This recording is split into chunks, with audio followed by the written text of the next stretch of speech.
Assalamualaikum warahmatullahi wabarakatuh.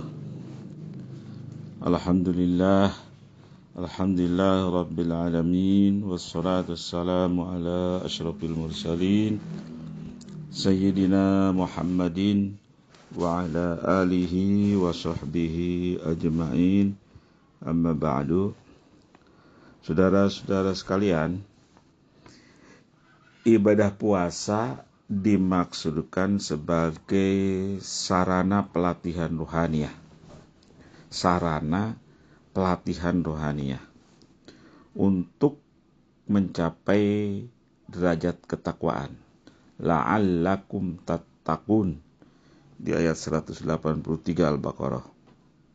Jadi puasa itu bukan hanya sebagai kewajiban yang harus dilaksanakan oleh seorang muslim, tetapi juga merupakan sarana atau alat ya untuk mencapai derajat ketakwaan. Sedangkan esensi ajaran puasa adalah latihan atau mujahadah. Latihan antara lain mengendalikan diri atas berbuat zalim. Namun karena kata zalim ya sudah menjadi bahasa atau istilah keseharian ya dalam bahasa Indonesia, bahkan disebutnya zalim ya. Orang itu telah berbuat zalim. Orang itu telah berbuat zalim, berbuat aniaya. Itu sudah menjadi bahasa kita sehari-hari.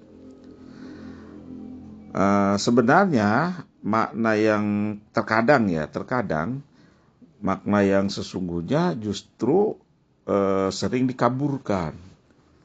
Mana zalim yang sesungguhnya itu sering dikaburkan atau dilupakan, atau bahkan tidak jarang disalahpahami. Seperti berkembangnya dugaan bahwa berbuat zalim itu dampaknya atau efeknya tertuju kepada orang lain.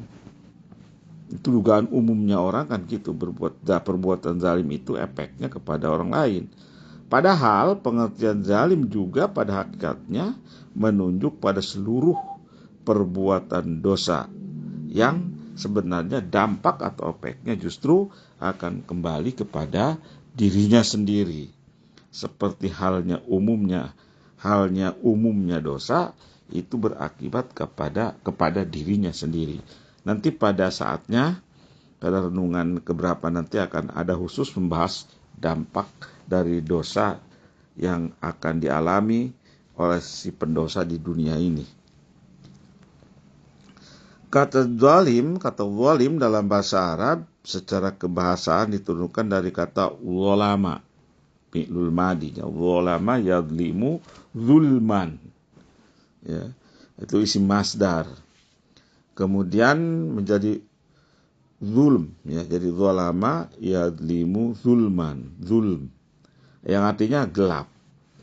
Adapun kata zalim atau zalim adalah bentuk kata pelaku zalim ya. Adapun kata zalim ya, zalim adalah bentuk alif lam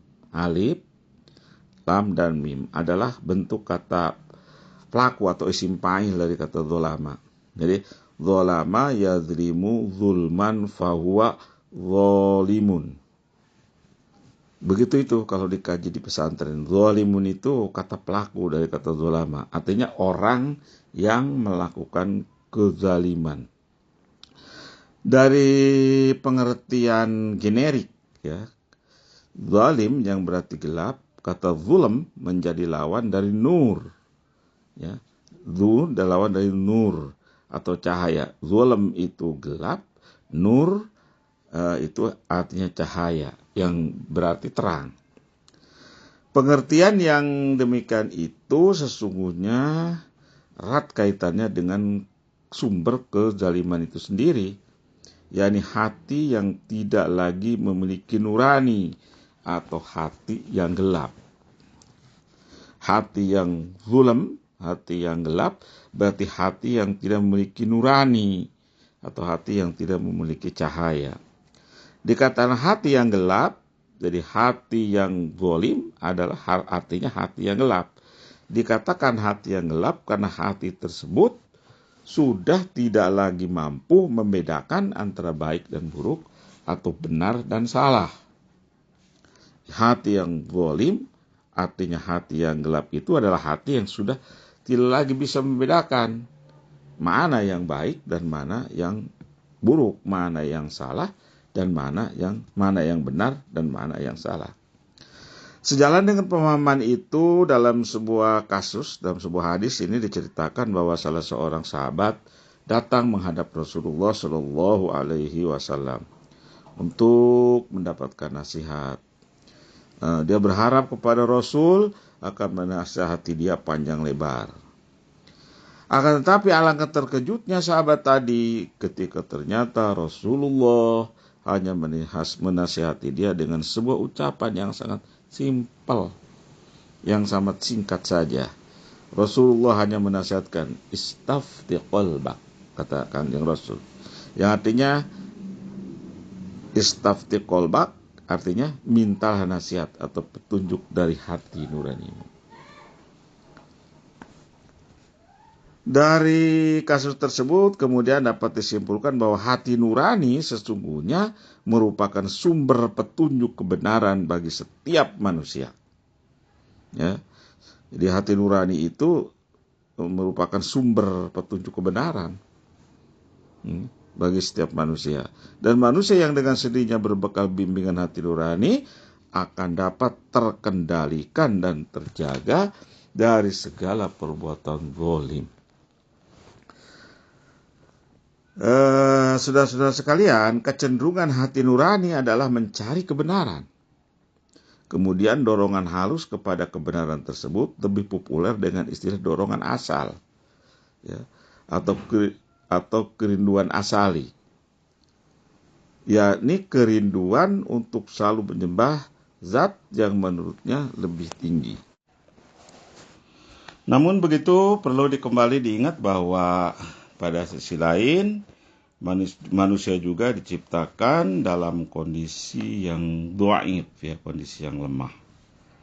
Sebagaimana disebutkan dalam Al-Quran surat An-Nisa ayat 28. A'udzubillahi minasyaitonir rajim. Yuridullahu ayyukhaffifa ankum wa khalaqallahu al-insana dha'ifa. Yuridullahu ayyukhaffifa ankum wa khalaqallahu al-insana dha'ifa. Allah hendak memberikan keringanan kepadamu dan manusia dijadikan bersifat lemah. Wa khalaqallahu al-insanu dha'ifa. Dan manusia diciptakan bersifat lemah, yaitu dengan diberi hawa nafsu. Dengan diberi hawa nafsu tersebut, maka sifat manusia pun akhirnya mudah tergelincir atau tergoda kepada dosa karena ketidakmampuannya mengendalikan dorongan hawa nafsunya tadi itu. Atau dengan kata lain, hawa nafsu merupakan sumber kejatuhan manusia secara moral dan spiritual. Namun kembali kepada problem manusia, bahwa manusia selalu memiliki kerinduan asali atau kerinduan eksistensial yang di istilah Al-Quran disebut hanifa, disebut hanif, ya. Dikatakan oleh Allah, wa aqim wajhaka lid-dini hanifa wa la takunanna minal musyrikin. Hadapkanlah mukamu kepada agama dengan tulus dan ikhlas, dan janganlah kamu termasuk orang-orang yang musyrik. Surat Yunus ayat 105. Maka setiap saat pun kemudian datang dalam diri manusia sebuah kerinduan ingin kembali kepada kebenaran. Kapanpun sudah seberapa jauh pun pelanggaran yang ia lakukan, suatu saat manusia akan rindu ingin kembali kepada kebenaran. Apabila implikasi tersebut direnungkan, dapat dipahami bahwa kalau saja tidak karena mendapatkan petunjuk, hidayah, bimbingan, dan ajaran agama yang benar, manusia dengan sendirinya akan mudah terseret ke penyembahan apa saja yang akan menjatuhkan derajat kemanusiaannya. Dan yang demikian itu sungguh sangat berbahaya. Padahal sebagaimana kita ketahui, sungguhnya manusia merupakan ciptaan atau karya Tuhan yang terbaik, masterpiece, ya.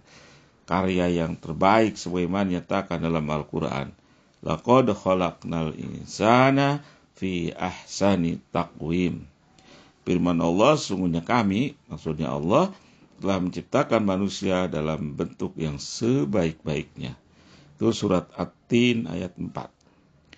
Di sini kemudian manusia harus menyadari betul bahwa menurut grand design Allah, manusia berada di puncak bangun kerucut ciptaan Allah. Di puncak bangunnya kerucut ciptaan Allah. Sedangkan ciptaan lain berada di bawah.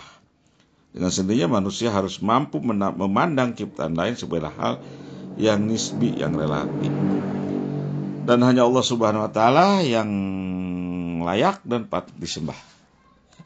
Itulah yang disebut pengertian tauhid. Ya, itulah pengertian sebenarnya pengetahuan tauhid itu. Bahwa selain Allah adalah nisbi atau relatif belaka. Ya, nisbi atau relatif belaka. Hanya Allah lah yang maha mutlak dan maha agung.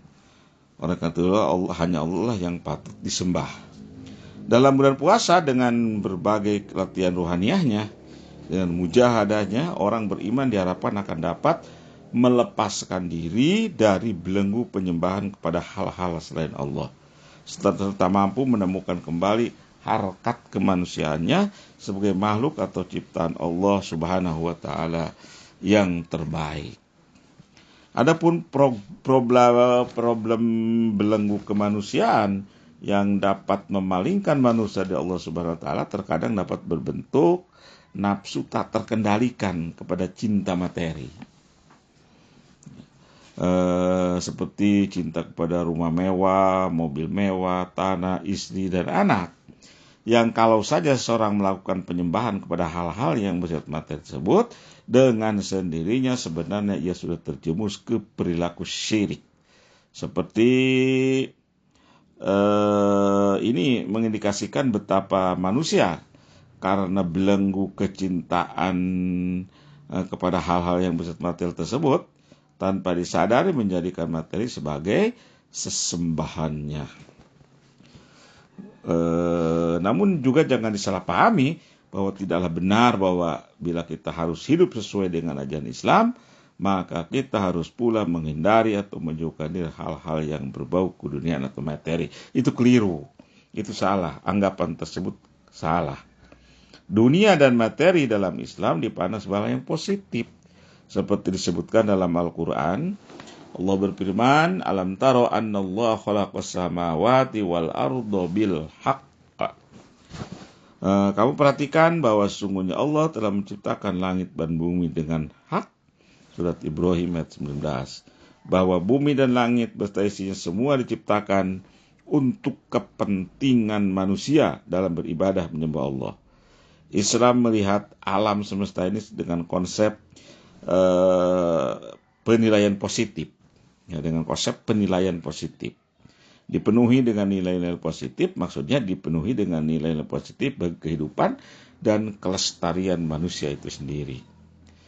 Perlu ditegaskan di sini bahwa sekali-kali Islam bukan agama rahbaniyah yang mengharamkan hal-hal bersifat duniawi atau materi atau mengajarkan kepada pengikutnya untuk meninggalkan hal-hal yang berbau duniawi atau berkehidupan zuhud atau asketik, berkehidupan yang tidak peduli terhadap kehidupan kekinian atau kehidupan dunia ini. InsyaAllah kita akan lanjutkan pada renungan berikutnya.